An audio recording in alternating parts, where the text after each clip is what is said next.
nous vous saluons dans le précieux nom de notre Seigneur et Sauveur Jésus-Christ.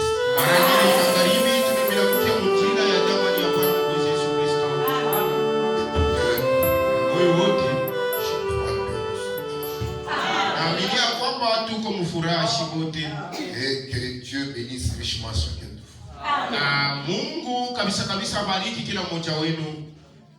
Lève-nous pour la prière. Priez pour moi. Et Dieu m'aide. Je me sens un peu faible. Nous allons ouvrir dans 1 Corinthiens chapitre 11.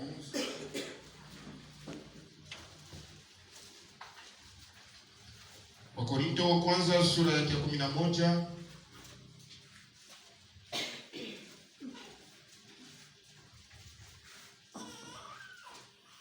Le verset 3. Mstari ya 23. La victoire est dans le sang, alléluia, dans les sangs de Jésus-Christ mon Sauveur. La victoire est dans le sang, alléluia, à Jésus la gloire lui donne.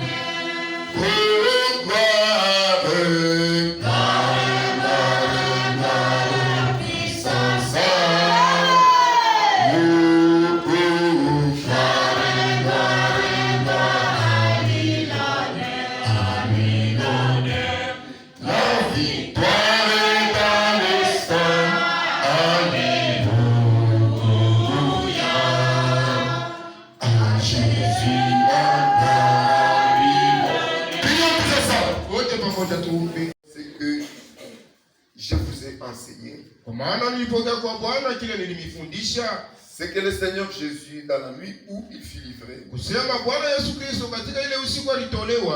prit le pain et après avoir rendu grâce, le rompit et dit, ceci est mon corps qui est rompu pour vous. Faites ceci en mémoire de vous. De même, après avoir soupé, il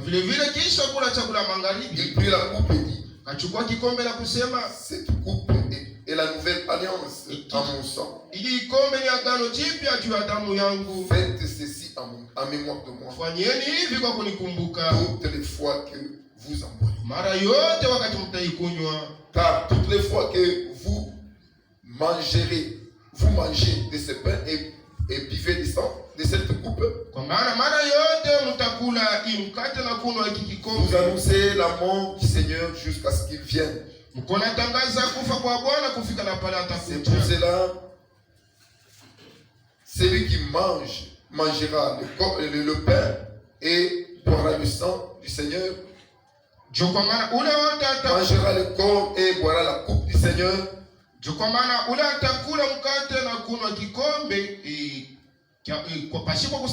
Indignement sera coupable envers le corps et envers le sang.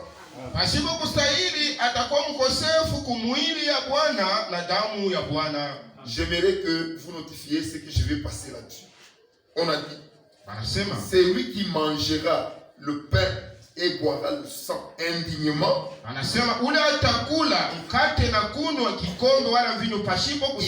Il ne sera pas coupable. Il ne sera pas coupable contre le pain et le vin.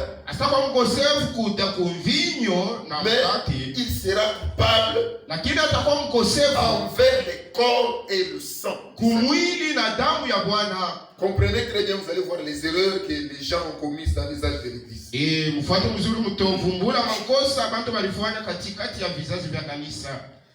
Que chacun donc se prouve soi-même. Et qu'ainsi, il mange du pain et boive de la coupe.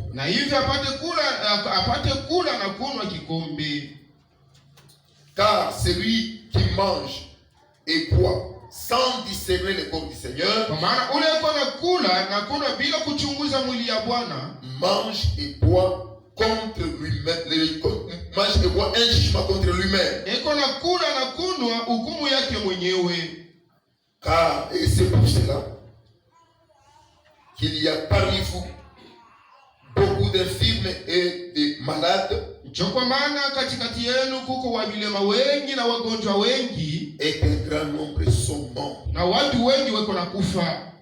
Si nous nous jugeons nous-mêmes, Kama tunajihukumu wala kujipima sisi nous wenyewe, ne serions jugés par personne. hatutahukumiwa na mtu. Maintenant, je vais vous dire une chose. Na napenda kuambia kitu kimoja. Quand on dit d'être jugé ici, Kama nasema juu ya kuhukumiwa hapa, ce n'est pas de fuir la Sainte Seine. ana mambo ya kukimbia meza ya Bwana. Le jugement commence dans la maison de l'Éternel. Hukumu iko naanza nyumba ya milele. Et que si tu sens que la parole te condamne, Na kama unaona kwamba neno na kuhukumu, arrange ta vie. tengeneza maisha. Ne fuis pas la Sainte Seine. Hapana kukimbia meza ya Bwana. Quand tu fuis la Sainte Seine, tu crois que c'est ce qui est écrit ici. Kama uko nakimbia meza ya Bwana kusema ndio yenyewe inaandikwa hapa, Tu vas commettre une erreur grave. utafanya kosa munene. Amen. Je continue. Kunaendelea. Je reprends. Narudilia. C'est pour cela qu'il y a parmi vous beaucoup d'infirmes et de malades, Na kwa maana watu wengi wako katikati yenu wa vilema na wagonjwa, et qu'un grand nombre sont morts. na watu wengi wako na kufa. Si nous nous jugeons nous-mêmes, Kama tunajihukumu wenyewe, nous ne serions pas jugés. hatutahukumiwa. Mais quand nous sommes jugés, Lakini kama tunahukumiwa, nous sommes châtiés par le Seigneur. tuko wenye kupigwa na Bwana.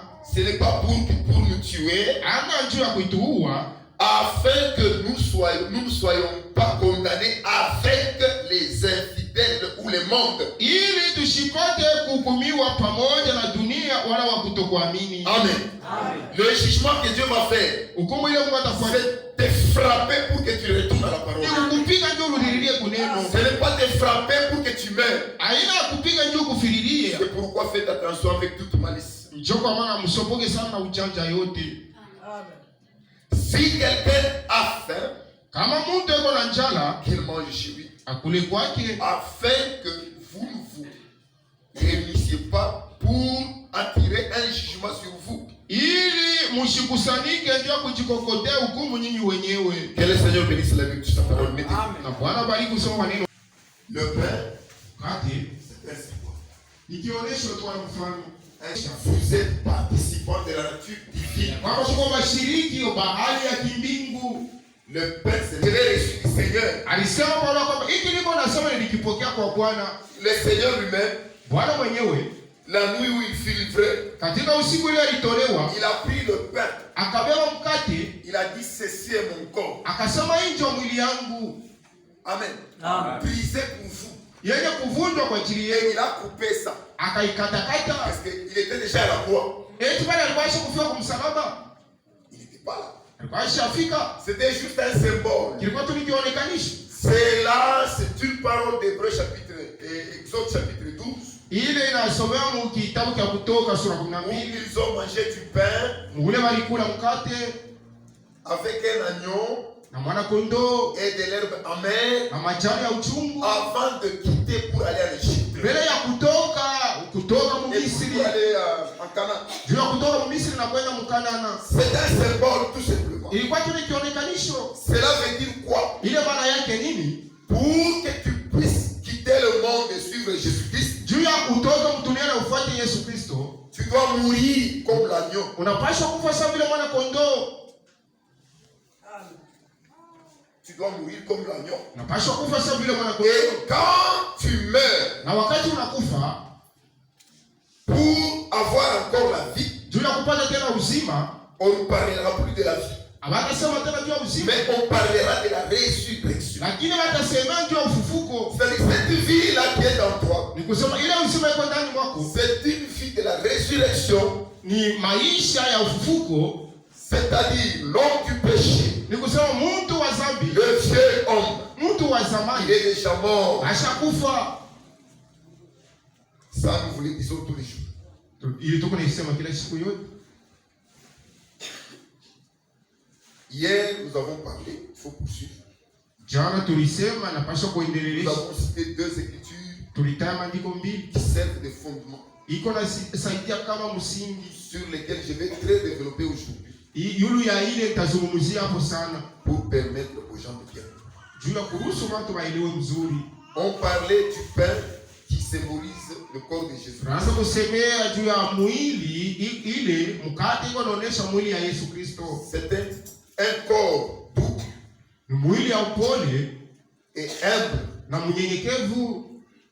C'est ce qui typifie le pain sans levain. Njo ile kwa maanisha mkate ya shimbo chachu. Nous avons lu dans l'écriture de Matthieu chapitre 16, Tulisoma Mathayo sura 16 le verset 11 à 12, mstari wa 11 mpaka 12. où Jésus est en train de parler de levain de pharisiens. Mule Yesu alikuwa anasemea juu ya chachu ya Wafarisayo. En lisant cette écriture, Ukisoma yandiko, chacun de nous a bien compris kila mmoja wetu alielewa qu'il mzuri. s'agit de fausses doctrines, Ile ni mambo yanaangalia mafundisho ya la Mungu. doctrine des pharisiens. Mafundisho ya Wafarisayo. Aujourd'hui, c'est la même chose. Leo hii ni vitu vimoja. Il y a beaucoup de gens Kuko watu wengi qui sont dans la fausse doctrine, leo mafundisho ya Mungu, mais qui célèbrent quand même la Sainte Seine. lakini wao wanasherehekea meza ya Bwana. Toi, si tu sais cela, Wewe kama uko najua hili, étant élu de Dieu, wewe sababu ne va pas communier avec eux. usiende kushiriki pamoja nabo. Quand tu communies avec Ndio eux, kama unashiriki nabo, tu vas communier avec les démons. utashiriki na mapepo mchafu. Nous allons y arriver. Tutafika. Même le nom communion, Hata msemo ushirika, le mot la communion, ile msemo ushirika est utilisé abusivement iko natumikishwa tu namna ya sio kustahili. dans les âges de l'église. Katika vizazi vya kanisa, Ils ont ravi les écrits des apôtres. balinyang'anya hiyo andiko ya matendo ya Ils mitume. ont ravi aussi tout ce que les prophètes ont écrit. Balinyang'anya na vile vyote wanabii waliandika. Ils sont allés jeter dans les livres, dans les dépôts de leurs historiens. Bakaenda kuvitupa mumazina ya wale watu wa maadisi. Ils commençaient à faire des livres Juanzi kufanya kwa vitabu en correspondance et en référence. vya kulingana na pa kuangalilia. Ils ont déformé tout ce qui pouvait donner la vie à quelqu'un. Bakaribisha vyote vilipaswa kuleta uzima kwa kila mtu. Ils ont remplacé ce que eux ont voulu. Bakaweka hapo vile wao wenyewe walipenda kuweka. C'est comme ces jours-là. Kwa ile siku Quand nous avons voulu expliquer tulipenda kufasiri Matthieu 28 chapitre 19, Mathayo 28 mstari où Jésus a dit, mule Yesu alisema, faites de toute nation mes disciples, mfanye mataifa yote wanafunzi yangu, les baptisant au nom du Père, du Fils et du Saint-Esprit. kuwabatiza kwa jina la Baba na Mwana na Je Roho crois qu'il Mtakatifu. n'y a aucune confusion parmi vous. Katikati yenu naweza kuona mchanganyiko Je vais citer très clair.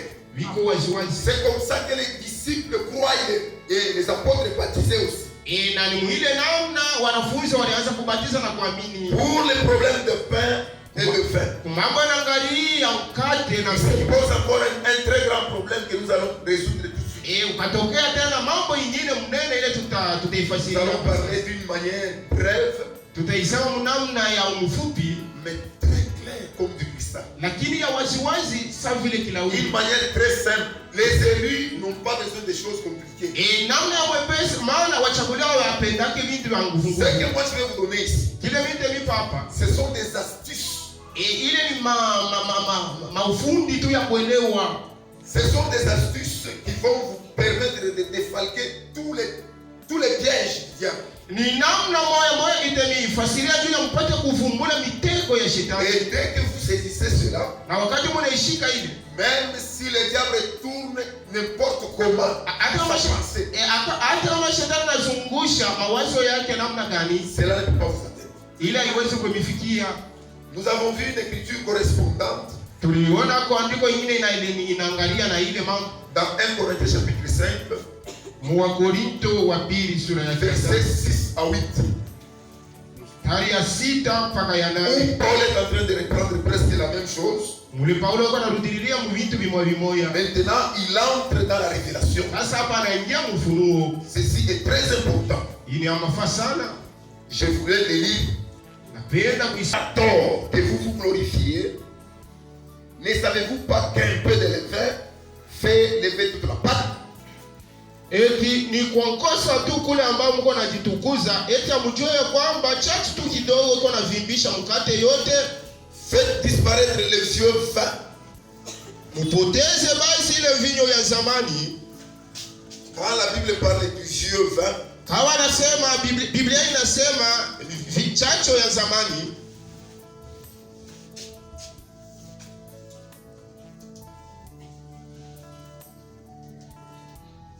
le vieux vin ici, chacho ya zamani, c'est l'orgueil que l'on possède ni kiburi kile kiko na mtu quand il est dans le monde, wakati yuko mdunia, quand il n'a pas encore cru. wakati yeye bado kuamini. Vous comprendrez pourquoi Paul est en train de parler. Utaelewa tu nini Paulo yuko anasema. C'est pourquoi dans 1 Jean chapitre 5 verset 15, chapitre 2 verset 15, Chokwa mwana Yohana wa kwanza sura ya 2 mstari ya 15 jusqu'à 17, kufika na 17. Je répète pas tout. Parce que la Bible dit, Biblia inasema tout ce que vous voyez dans le monde, vyote vile mko naona mdunia, la convoitise de la chair, tamaa ya mwili, la convoitise de la vie, tamaa ya macho, la convoitise de la chair, tamaa ya mwili et l'orgueil de la vie, na kiburi ya maisha ne viennent point du Père, havitoke kwa Baba, mais viennent du monde. lakini vinatokea mdunia. Quand quelqu'un a l'orgueil de la vie, kama mtu ako na kiburi ya maisha, c'est-à-dire cet homme-là ni kusema ule mtu n'a jamais cru. hajaamini yaka kamwe. Amen. Amen. Et c'est très surprenant. Na iko na shangaisha Et vous voyez les gens qui prêchent la parole, Mungu anaona watu wako na ubiri neno, mais ils ont l'orgueil de la vie. lakini wako na kiburi ya maisha. Or ceci, c'est le vieux vin Na japo hii ni chachu ya zamani, qui devait mourir. ile ilipaswa kufa. Amen. Amen. Ça devait mourir. Ilipaswa kufa. Pourquoi ils prêchent comme ça? Jioni wako na ubiri hivi, Le ministère huduma et les dons na zawadi sont sans appel et sans repentance. biko pasipo mwito na pasipo Tu toba. peux savoir que Dieu t'a choisi pour prêcher Unaweza kujua kwamba Mungu alikuchagua juu ya kuhubiri quand tu es encore dans le monde. wakati ukingaliki Dieu mdunia. est souverain, il peut te le dire. Mungu yuko na huru yote, anasema Maintenant, qui t'a droit maintenant hasa ni wewe kuamini. de ne pas aller comme un vase qui n'est pas sanctifié. Usitembeza vile kile kiombo kashika kutakaswa. Tu dois croire la parole. Napaswa kuamini Tu neno. dois être justifié.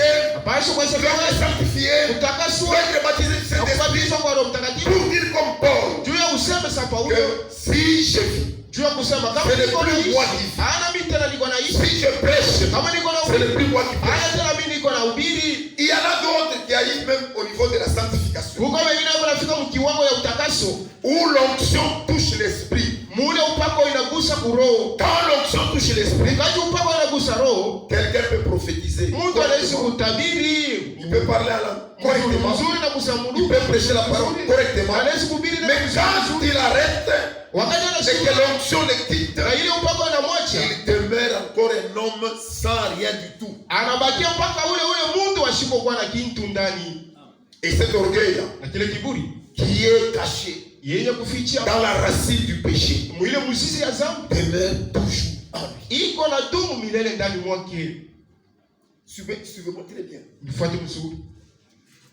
D'abord, Mbele Christ en tant que rejeton Kristo sasa vile chipuko doit couper la racine de l'incrédulité anapaswa kukata mzizi ya kutokuamini et la remplacer par lui-même. na yeye mwenyewe ajiweke hapo. Lui-même, c'est qui? Yeye mwenyewe nani? C'est la foi. Ni imani. Tu ne peux pas avoir la vraie foi Hauwezi kuwa na imani ya kweli sans croire au Seigneur Jésus-Christ. bila kuamini Bwana Yesu Kristo. Et quand tu crois au Seigneur Jésus-Christ, Wakati unaamini Bwana Yesu Kristo, la vraie foi vient remplacer l'incrédulité. na ile imani ya kweli inakuwa kukombola fuashiri kwa kutokuamini. La racine d'incrédulité sort Ile mzizi ya kutokuamini et la inatoka. racine de vie qui est le jeton, qui est la résurrection, Mzizi ya uzima yenye kuwa chipuko, qui est résurrection, yenye kuwa fufuko, qui est la vie de Christ, yenye kuwa maisha ya Kristo demeure en toi. inadumu ndani mwako. En ce moment-là, Ule wakati tu vas commencer à parler utaanza kusema avec assurance. na uhakika yote. Amen. Amen.